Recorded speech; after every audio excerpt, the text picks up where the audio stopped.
Oui. Belle. Ah, mais vous êtes très belle. Ah, j'essaye. J'essaye. Dans ton spectacle Portfolio, tu chantes en français et en anglais. En quoi ta voix change quand tu chantes du français et tu chantes de l'anglophone? Ah, t'as des questions, elle, là. Je pensais à ça cette semaine. C'est pas la même voix. Il y a quelque chose de plus aérien en anglais puis plus viscéral en français. Il y a quelque chose, parce que le francophone, de toute façon, le français qu'on parle, c'est un français que, tu sais, si tu prends les belles-sœurs, là, mettons, là, c'est ça. Il n'y a pas de fil, ça vient des tripes, ça vient du ventre. L'anglais, pour moi, les chansons que je prends, c'est souvent teinté de métaphores. C'est beaucoup plus aérien, c'est plus cérébral. Ouais, c'est différent. Et est-ce que tu as une anecdote de spectacle qui s'est passé avec un spectateur avant ou pendant ou après un spectacle? Quelque chose de drôle? Bien, j'ai pas quelque chose de drôle parce que dans mes shows, le monde danse pas puis il rit pas beaucoup. Non, c'est pas vrai. J'essaie d'être drôle entre mes tunes, mais mon Dieu. Ben, regarde, le 15 septembre, t'es d'un show à Québec.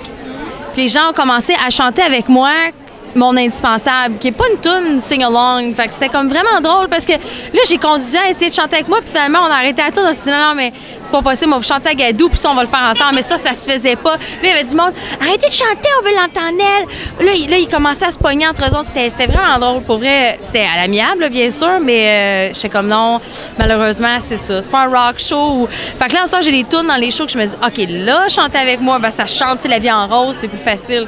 Mais des tunes que je phrase différemment. Fait que là, le monde essayait de suivre, puis ça marchait pas pendant tout. C'était un train wreck, mais bon. Aller dans le rock, est-ce que c'est quelque chose qui te tenterait, justement? Bon, mais là, tu viens c'est la prochaine direction de mon 3e album. Le 2e sort le 9 novembre. Mais je voulais quelque chose de très, très... les violons se prêtent beaucoup au rock. Tu sais, si on parle de Johnny Hallyday, c'est vraiment quelque chose que je veux m'aligner. Beaucoup de percussions puis beaucoup de rock. Johnny Hallyday, c'est vraiment, pour moi, là, quelqu'un qui a mélangé, justement, les chansons à texte avec de la drive. Fait que ça serait ça. Fait qu'il va me falloir de la guitare et du drum. Finalement, tu es une interprète. Quel a été ton plus grand défi d'interprétation? Je suis malade aux côtés de Lara Fabian. Est-ce que tu en as encore remis ou... Cette journée-là, je sais pas comment j'ai fait. Il y avait comme 3-4 marches à monter, puis tout ce que je me suis dit, en fâche-toi pas, puis rends-toi au bon moment, puis essaie de dire les bons mots, puis essaie de pas l'air trop épaisse à côté d'elle. C'était juste ça, tu sais, je veux dire, parce que c'est Lara, puis ça comporte tout ce que Lara est. Mais c'est une femme d'une tellement une grande générosité que aussitôt que tu arrives à côté d'elle, elle te met à ton aise, elle sait mettre en valeur les autres. C'est une grande qualité chez un interprète de son calibre. Donc, c'est un beau compliment à Lara. Moi, j'ai trouvé, oui, le talent, là, mais une grande femme de cœur. Quand tu interprètes « Je suis malade », tu pleures. Comment tu as fait pour, à ce moment-là, la voix, de gérer les émotions comme du personnage qui pleure et Geneviève qui pleure aussi d'émotion de chanter avec Lara Fabian? Bien, ça, c'est la technique, par exemple. Ça, il faut que je le dise. Si tu n'as pas de technique, souvent l'émotion va prendre que la voix va se mettre à shaker. La technique, l'école fait que tu maîtrises, tu es capable de détacher l'instrument de physiquement ce qui se passe. Mais des fois, c'est encore pas... c'est pas une science parfaite, là. Des fois, ça chire, là. En show, là, des fois, je suis trop investie. Ah, la voix va craquer, puis je suis comme... Ah! Mais c'était le personnage, oui, mais non. Fait que c'est pas une science parfaite. C'est de travailler encore là-dessus. Bien, merci beaucoup. Bon gala ce soir. Merci à toi. Merci. Merci. Allô? Ça va bien? Oui. On a temps pour une ou deux questions? Oui. Le Gala de la disque a 40 ans cette année. Oui. Quel a été ton numéro musical marquant de tous les galas? Bien, c'est lui que je me souviens d'avoir, moi, chanté au Gala de la disque. Et vraiment, c'est tout le temps vraiment extrêmement stressant. Et j'avais partagé ma chanson à moi avec celle de Mario Pelcha. On avait travaillé fort, on avait mixé les deux chansons. Et c'était intimidant, là. Mais mon moment marquant, je peux pas vous compter de menterie. C'est la première fois que je suis venue au gala et qu'on est monté avec Star Academy 3 fois sur la scène pour aller chercher 3 statuettes. Ça, c'est marquant. Et dans toute ta carrière, quel a été ton plus grand défi d'interprétation? Eh bien, en fait, un considérable que j'ai vécu récemment, là, pour dévier un peu ta question par contre, mais c'est chanter a cappella l'hymne national américain, l'hymne national canadien, juste avant l'ouverture de la saison de hockey. du Canadien de Montréal. J'étais assez intimidée pour être bien franche. C'était intéressant. C'est le fun. Après ça, tu vas te coucher, t'es fatigué. Au premier gala, mercredi, Hubert Lenoir a remporté le prix Choix de la critique. Toi, s'il existait la catégorie Album Choix d'Annie, quelle serait ta sélection d'albums? Moi, je réponds pas à ces questions-là.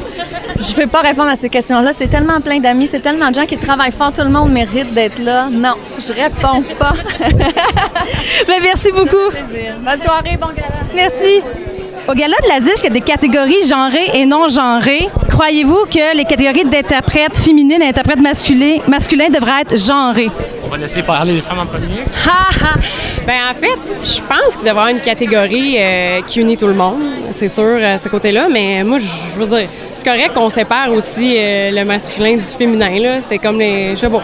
J'ai rien contre ça, moi, fait que ça me dérange pas. Mais tu sais, on pourrait les unir aussi bien parce qu'on s'unit pour fêter la musique, donc pourquoi pas s'unir dans une catégorie. Et, hey, merci, hein, Ryan, de me laisser commencer. Ben moi, je commence très bien, mais j'ai oublié la question, alors... Est-ce que vous avez une anecdote de spectacle drôle qui s'est passé avec un fan?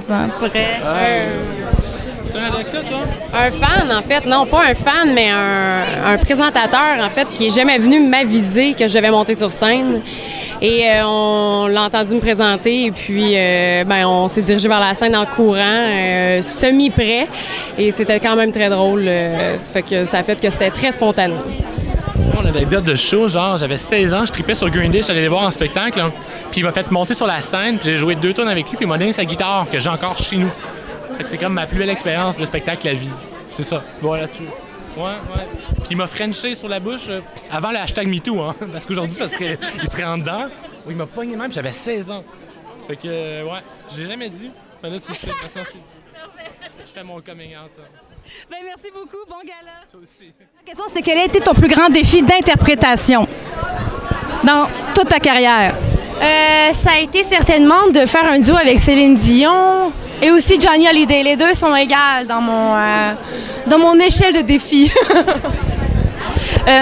Au Gala de la disque, il y a des catégories non genrées et des catégories genrées. Est-ce que, d'après toi, les catégories interprétation féminine et masculin devraient devenir non genrées? Non. Je pense qu'on apporte tous une énergie différente et en tout cas personnellement j'ai aucun problème avec ça et le côté féminin a sa force, le côté masculin a sa force, les deux bien distinctement et pourquoi pas célébrer les deux de façon distincte, voilà. Et au travers des 40 ans de la disque, est-ce qu'il y a un numéro musical qui t'a profondément marqué? Mais je vais me mouiller en disant que l'année où Cœur de pirate a présenté une chanson sous la pluie, en fait sous l'eau. J'ai trouvé ça très audacieux, en plus que c'était une des premières fois qu'on la voyait danser. Mon chapeau est levé pour cette performance que Cœur de pirate avait fait. Je pense que c'est il y a 2 ans. Mais parfait, merci beaucoup, bon gala. Ça fait plaisir, merci beaucoup. Salut. Les 40 ans de la disque, est-ce qu'il y a un numéro musical de tous les galas précédents qui vous ont particulièrement marqué? Ah, c'est une bonne question. Je te dirais que... il y en a tellement eu des moments, mais je te dirais que le moment avec Patrick Normand, où que tout le monde est arrivé avec des guitares bouchées, ça pour moi, ça a été un des grands moments de la disque. Puis j'étais content pour mon ami Patrick. C'est un homme qui a commencé sa carrière, qu'on a souvent boudé. Puis cette journée-là, on le reconnaissait. Puis je chantais toute la fierté dans son air. Parce que honnêtement, de tous les artistes, je veux dire, j'en ai croisé beaucoup. Puis c'est un des artistes que j'ai aimé croiser sur mon chemin. C'est une bonne personne. Puis je te dirais que ça fait en sorte que le numéro était encore plus authentique parce qu'on sentait toute la reconnaissance qu'il pouvait donner avec son cœur, tu sais. Tu as récemment sorti un nouvel album. Comment décrirais-tu ton processus d'écriture en 15 ans de carrière? Comment il change? Je te dirais qu'il ne change pas bien, ça reste tout le temps que c'est la musique qui commence en premier. Puis c'est comme si qu'il y avait ma musique était codée, puis j'essaie de décoder qu'est-ce que la musique essaie de me raconter dans le fond. Puis quand je m'assis là pour faire le contraire, je me dis, OK, j'essaie d'attaquer un tel sujet, ça marche juste pas. Ça fait que je pense que dans 15 ans, tu apprends à te connaître aussi, tu sais ce qui marche, tu sais ce qui marche pas. Ça fait que t'es mieux de concentrer tes forces sur ce qui marche. Ça fait que dans 15 ans, il y a ça de bon. Tu sais, au moins, tu te connais. Puis je veux dire, t'as beaucoup plus d'expérience, t'as beaucoup plus de bagages. Ça fait que c'est... Je peux pas te dire que c'est beaucoup plus facile. Au contraire, c'est encore plus difficile parce que tu veux pas te répéter puis tu veux pas faire des choses que tu as déjà faites. Ça fait que ça, quand même, l'écriture devient de plus en plus difficile aussi, tu sais. Des fois, tu as l'aide de ma conjointe qui vient m'amener une petite touche avec sa plume quand je suis bloqué. Ça fait que j'ai eu besoin de son aide pour mon album sur 2 chansons. Puis ça a été un beau moment. Ouais. Est-ce qu'un CD collaboration ensemble, c'est quelque chose qui vous tenterait d'expérimenter? Non. Non, mais on est plutôt en train d'écrire une série présentement, les deux ensemble. Ça fait que ça va être plutôt l'écriture de... Là, présentement, on est tout en train de définir nos personnages, puis on est tout en train de mettre ça en place. Ça fait que on reste dans l'écriture, mais dans l'écriture de complètement autre chose. Et pourquoi ça te tentait de faire le saut dans une série? Honnêtement, c'est pas de quoi qui m'a déjà comme attiré. Mais comme Isabelle, c'est une comédienne, puis elle vient de ce monde-là. Puis à un moment donné, on est 2 personnes qui écoutent beaucoup la télé, on écoute beaucoup de séries, puis on se parlait de séries qui pourraient être intéressantes, des choses qu'on n'avait jamais vues à la télé par rapport à certains de nos amis qui étaient en train de vivre. Puis, Pas plus d'amis après cette série-là. Ouais. Non, on s'est inspiré un petit peu de vécu de notre cercle d'amis. Puis c'est ça, on se racontait des choses par rapport à ça, puis à un moment donné, j'ai dit pourquoi pas qu'on l'écrirait cette série-là, tu sais, on a des bonnes idées, puis c'est sûr qu'on va exagérer la chose, mais ça va être drôle, ça va être humoristique, puis ça va être de quoi que, en tout cas à date, qui n'a pas été fait, ça fait qu'on se dépêche de le faire avant que quelqu'un d'autre pogne l'idée de le faire, tu sais. J'imagine qu'on peut pas en savoir plus sur l'intrigue. Wilfred t'a dit que ça va être humoristique. Moi, je te dirais que ça va être humoristique et touchant. Comico-tragique, un peu, comédie dramatique. Ça va être comédie touchante. Parfait, merci beaucoup. Bon gala. Merci. Rémi, bonjour. Bonjour. Au gala de la disque, il y a des catégories genrées et non genrées, comme catégorie interprète féminine, interprète masculin. Est-ce que, d'après toi, ça devrait devenir une catégorie seulement interprète, non genrée? Quelle bonne question. Je pense que oui, absolument. Pourquoi il y aurait féminin puis masculin, ça... Non, je pense qu'on devrait tous être dans le même bateau tant qu'à promouvoir la parité partout. Allons-y à full pin. T'sais, moi, je trouve que c'est important, puis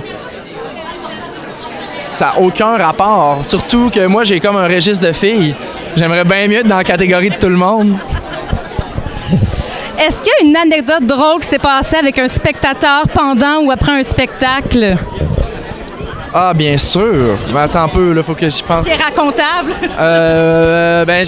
Il y a une de mes fans qui s'appelle Marie Tétrault, qui est presque là à chacun des spectacles, qui maintenant publie les calendriers de moi-même et les vend à ma mère et ma tante.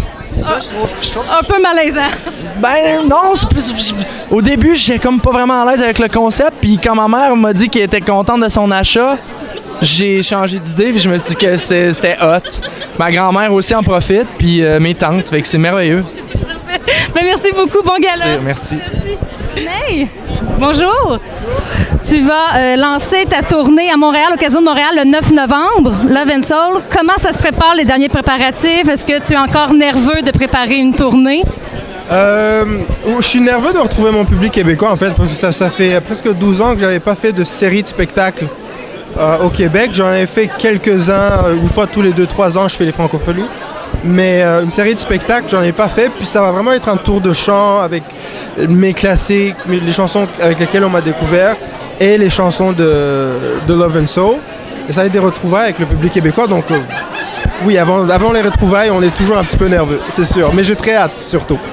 Tu chantes en anglais et en français. As-tu l'impression que ta voix change?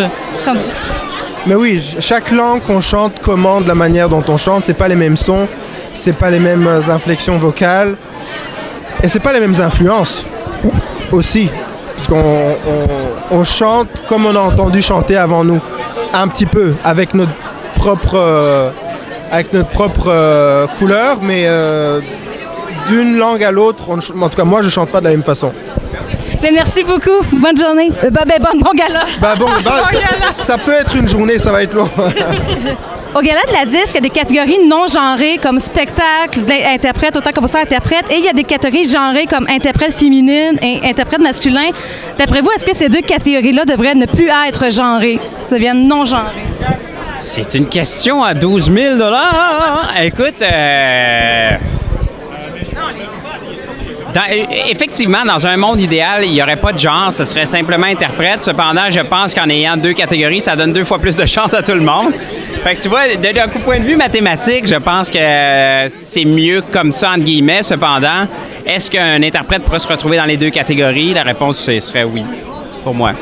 Absolument. Puis surtout au niveau du thème de voix, c'est peut-être ça la différence souvent entre les femmes et les hommes. Mais sinon, autrement, c'est ce qui est beau, c'est de dire que ça donne plus de possibilités puis qu'on fait rayonner plus de gens. Donc sinon, il faudrait juste avoir des catégories non genrées, mais avec plus de prix. Fait qu'on on aurait juste des sous-catégories encore plus. Fait qu'on...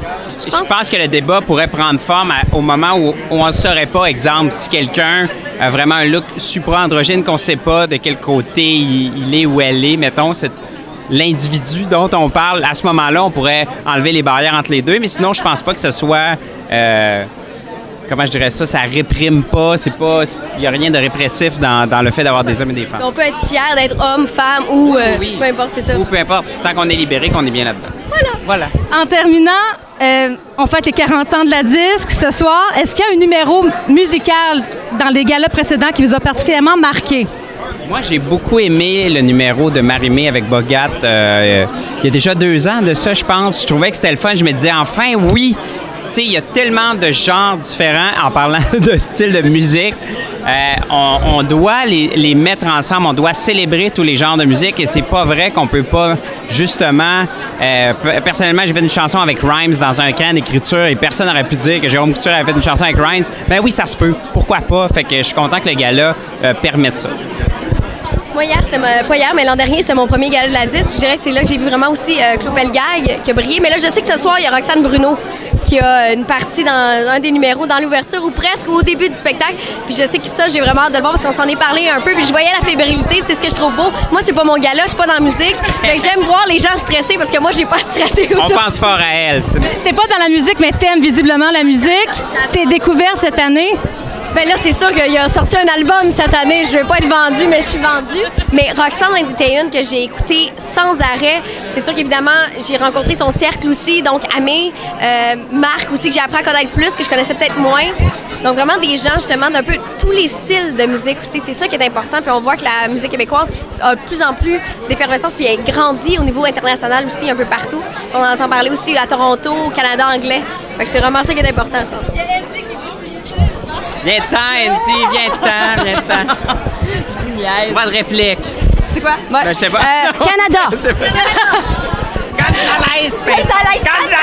On parle de la petite vie, c'est parfait. Merci beaucoup. Merci à toi. Andy? Oui, allô? Oui, toi? Oui, c'est moi qui pose des questions ici. J'en parlais justement avec Jérôme et Frédéric. Au Gala de la Disque, il y a des catégories non genrées comme groupe de l'année, spectacle, auteur, compositeur, interprète. Et il y a des catégories genrées comme interprète féminine et interprète masculin. D'après toi, est-ce que ces deux catégories-là devraient devenir non genrées? Interprète tout court? Non, j'aime ça qui est interprète masculin et féminin parce que c'est pas la même énergie qu'on dégage, étant femme, étant homme. C'est pas le même univers. Si chacun a une personnalité puis quelque chose qui est apporté de façon aux filles puis aux hommes. Fait que je trouve ça bien que les deux, ça fait un peu plus international aussi. On peut montrer qu'on aime autant un artiste masculin puis un artiste féminin parce que ça se compare pas super bien. Fait que ouais, j'aime ça qu'il y ait les deux. Et la Disque fait ses 40 ans cette année. Est-ce qu'il y a un numéro musical des galas précédents qui t'a marqué profondément? Oh mon Dieu! J'ai beaucoup aimé Émile Bilodeau. Il y a 2 ans ou l'année passée, là, à chaque fois qu'il monte sur une scène, c'est tout le temps explosif puis c'est beau à voir. Merci beaucoup. Bon gala. Merci, vous aussi!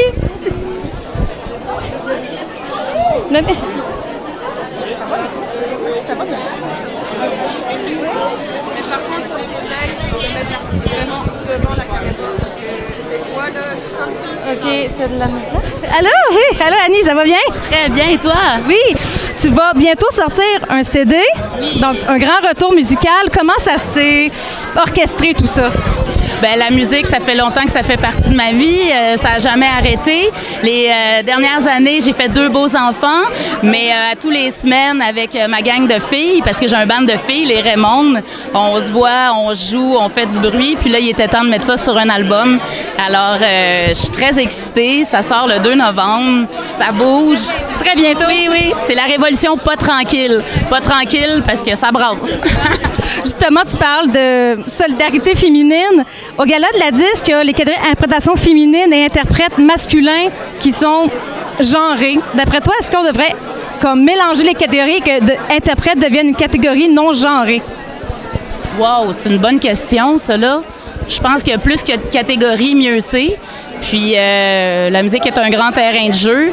Tu vois, moi, mon album, je sais pas dans quelle catégorie je vais l'enligner parce que chaque chanson est un peu distincte. C'est comme le grand retour du 45 tours. J'en ai une qui est plus country, l'autre plus punk, pop.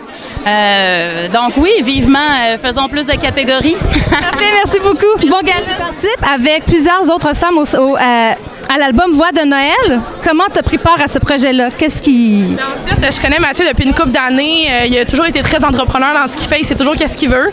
Et dans le fond, au début, j'étais censée faire une reprise de White Christmas. Et finalement, l'histoire de Mathieu m'a vraiment beaucoup touchée. J'étais comme, j'ai envie d'écrire une chanson. Donc, j'ai écrit une chanson originale en français qui s'appelle Je ne t'oublie pas pour un peu commémorer l'expérience qu'il a accepté de partager avec nous toutes, en fait. Donc, c'est comme ça que je suis arrivée dans le projet. Et composer en anglais versus composer en français, c'est quoi les différences pour toi au niveau des textes et au niveau de la voix aussi? Voix, je te dirais que c'est sensiblement maintenant la même chose pour mon style. Texte, c'est plus de choisir des rythmiques qui ne donneront pas l'expression quétaine. Mais je te dirais que quand, en français, c'est plus facile pour moi quand j'ai une histoire. Puis justement, à cause de Mathieu, j'avais une histoire pour écrire une chanson. Donc on dirait que ça s'est écrit en une demi-heure. Fait que c'était vraiment plus facile comme ça. Gala de la Disque fête ses 40 ans cette année. Oui. Est-ce qu'il y a un numéro musical des galas précédents qui t'a particulièrement marqué? Des galas précédents? Je vais aller dans les nouveaux artistes. Je suis une très grande fan de Charlotte Cardin. J'aime beaucoup tout ce qu'elle est musicalement, l'espèce de pureté qu'elle a dans son art. Donc, je te dirais que le numéro de Charlotte Cardin, je suis une fan. Merci beaucoup, bon gala. À toi, bonne soirée, salut. Au Gala de la Disque, des catégories non genrées, comme ta catégorie auteur, compositeur de l'année, spectacle, auteur, compositeur, interprète, mais il y a des catégories genrées comme interprète masculin et interprète féminine. D'après toi, est-ce qu'il faudrait combiner ces 2 catégories-là pour qu'elles deviennent non genrées? Méchante bonne question, ça. Hey, ça part fort. Ça part fort. C'est la première question que j'ai à soir, en plus. Je le sais pas, honnêtement. Il y a sûrement des avantages et des désavantages dans les 2 cas. Qu'est-ce que t'en penses, toi? Je me suis jamais penchée sur la question. Non. Réflexion. Ça mérite une réflexion.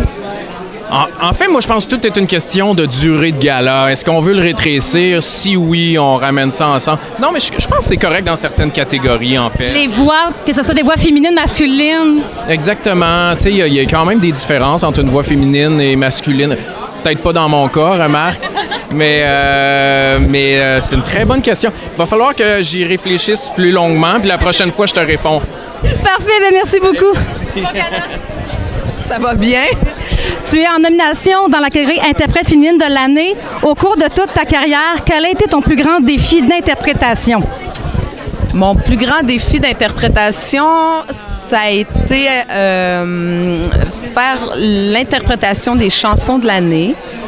Et puis mon autre plus grand défi, c'était au Jutra, où on m'avait demandé d'interpréter une chanson de Marie Laforêt qui s'intitule « Emporte-moi ». Je pense que de toute ma vie, j'ai jamais eu aussi peur. Et de toute ma vie, j'ai jamais été aussi fière de moi parce que j'ai réussi à interpréter cette chanson-là qui est vraiment, pour moi, une des chansons les plus magistrales que j'ai jamais interprétées dans ma vie. Là. C'est vraiment... c'est monumental comme chanson. Puis j'avais peur... Mais en même temps, j'étais fière d'avoir réussi ça.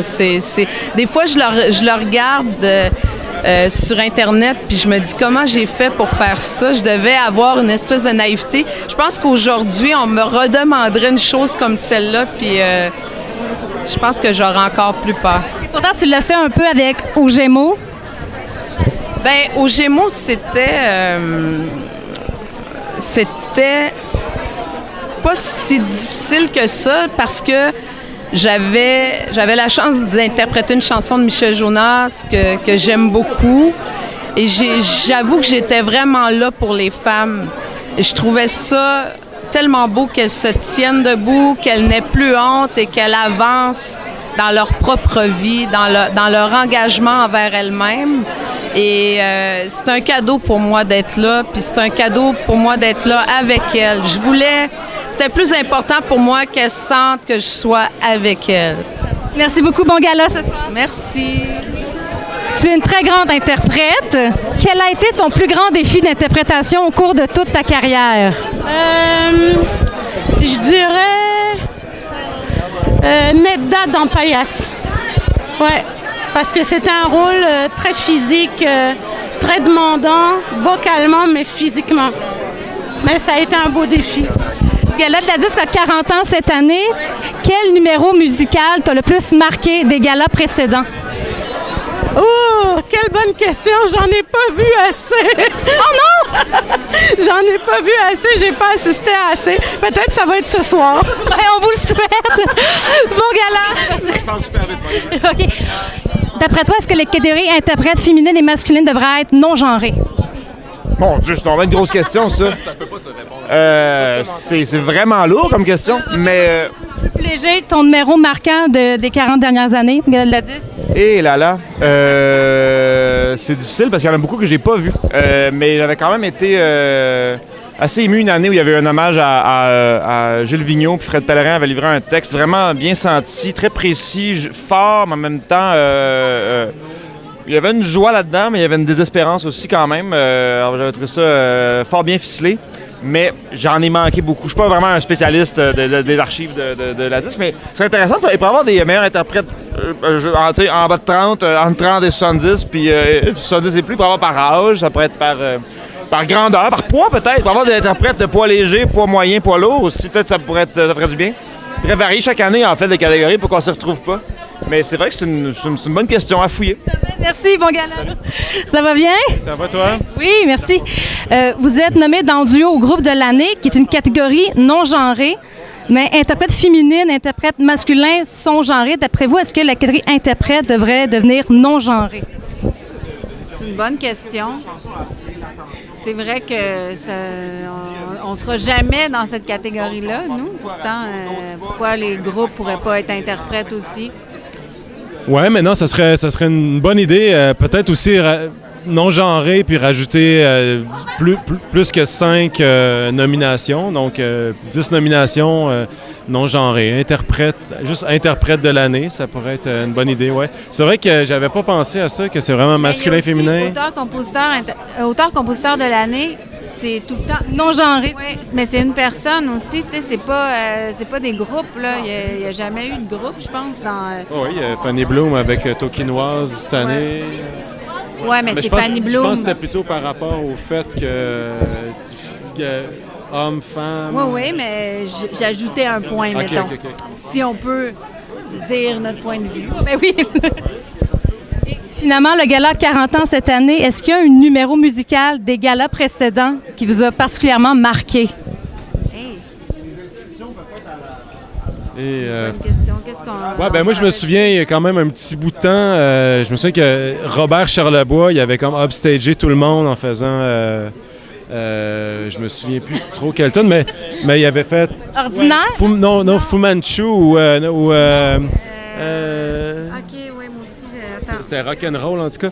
Mais tu sais, on voyait vraiment que c'est une bête de scène. La passion l'habitait encore, puis ça, je trouve que c'était inspirant, là, justement, de quelqu'un plus vieux qui a plus d'énergie que certains plus jeunes, mettons. Là. Ouais. Ça donnait envie de continuer à faire de la musique pour plusieurs années. Merci beaucoup. Bon gala, ce soir. Merci. Au Gala de la Disque, il y a des catégories non genrées et des catégories genrées comme interprète féminine dont tu es nommé, dont c'est parti ce soir. D'après toi, est-ce qu'on devrait ne pas la genrer, cette catégorie-là, que ce soit seulement interprète de l'année?